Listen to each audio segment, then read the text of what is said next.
Then you got to slide it back on all of these little boots that you loosen the clamps on. All 4 of them at the same time after you got all the hoses hooked up.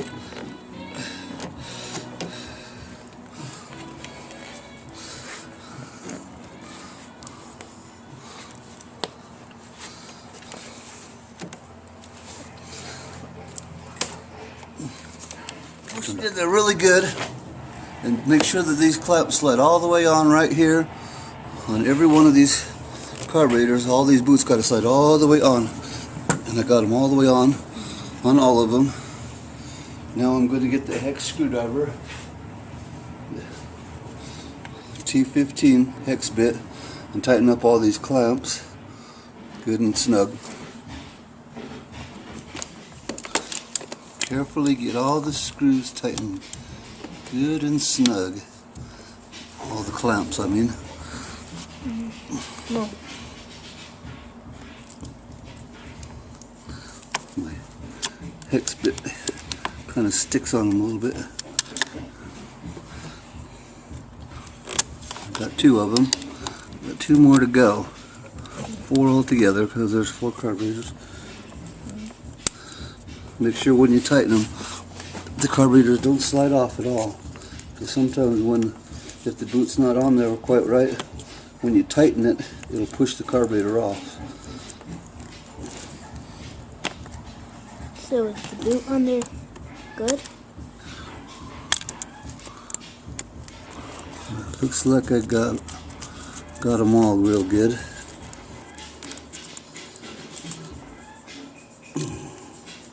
Okay, wire tie that was right here holding this hose. So I'm going to put one here.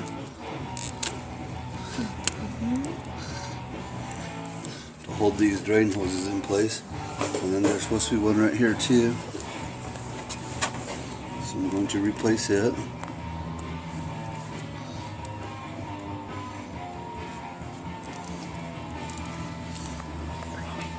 They don't need to be real tight, just snug. I'm going to clip the ends off because they're way too long. You have to plug this wire back in. Make sure you don't hit the fuel line before you get it. Plug this wire back in, it only goes in one way. Make sure it's snug. And these 2 wires over here, they'll only go one way. This one.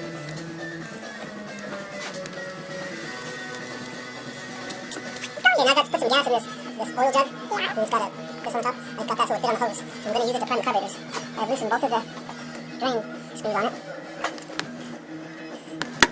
Okay, gas is coming out of this one, so that carburetor is primed. And I can actually see from right here. Okay, now Oh, I see it coming. my assistant's kind of young, so he doesn't know very good. Anyway, I loosen this one. I can see gas coming out of that one, so that one's primed. And now, no more come out when I tighten that up, so I know that it's not going to flood over. The needle and seat's working properly. Now I'll go to the other carburetor.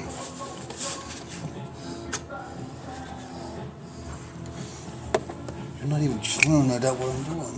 Oh. I'm going to put the hose on this one. The other 2 set of carburetors. Point it at the carburetor. Okay, I'm going to loosen this one. Okay, gas is coming out the overflow. And then I'm going to loosen this one. And gas is coming out. Okay. Oh. Turn it off. Now I'm going to put a little bit of pressure on it. I did that on the other one. Make sure nothing comes out. Nothing's coming out of the overflow. So everything's set up right. Carburetors are primed, ready to start. Okay, now I got my ratchet so I can snug these up. Snug each one of them up. So make sure that they don't start leaking on me. And as soon as I start it, they'll vibrate loose because I only had them finger tight. Got them all tightened up.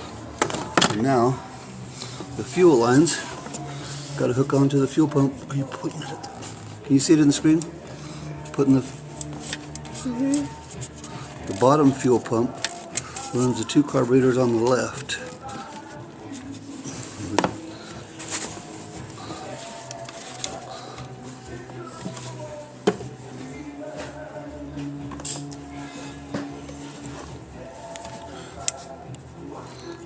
Slide this clamp back on here in place. Then the two carburetors on the right go to the top carburetor. I'll just slide that clamp into place.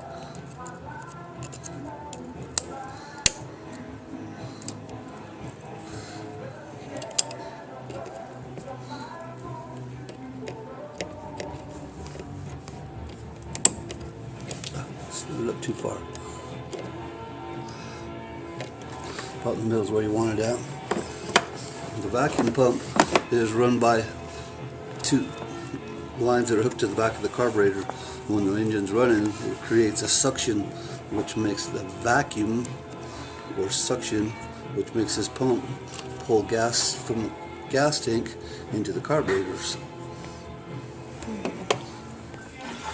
Okay, now that we got all this carburetor, all these clamps tightened up, here, here, and here, the 4 clamps on the back, all the lines are hooked up, everything looks good, so I would start it up and check for leaks. I wouldn't have primed it before it was the funnel, it would have got started like that.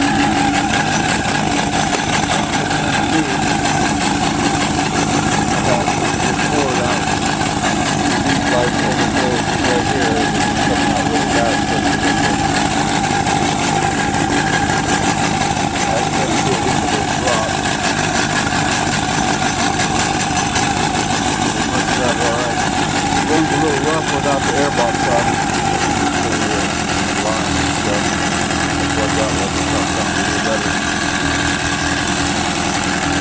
Okay, now just put the air box on. Okay, when you put the air box back on, gotta make sure you get this hose right here hooked up.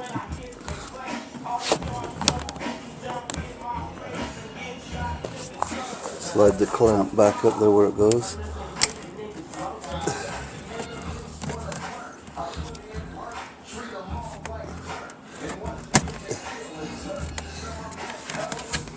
And there's one on the other side. Right here. It hooks up right there. Hooks up right here. Front gearbox.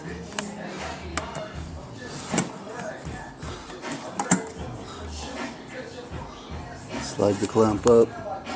Got that in place. I don't know if you can see it very good on the camera, but I got it on there. Okay, once you get the airbox on, you get all these clamps right here tight. Make sure that you got it all the way on to the carburetor so they don't leak. You don't want to be sucking in dirt and stuff. Then do this little strap right here on the front of it. And then you're set to go.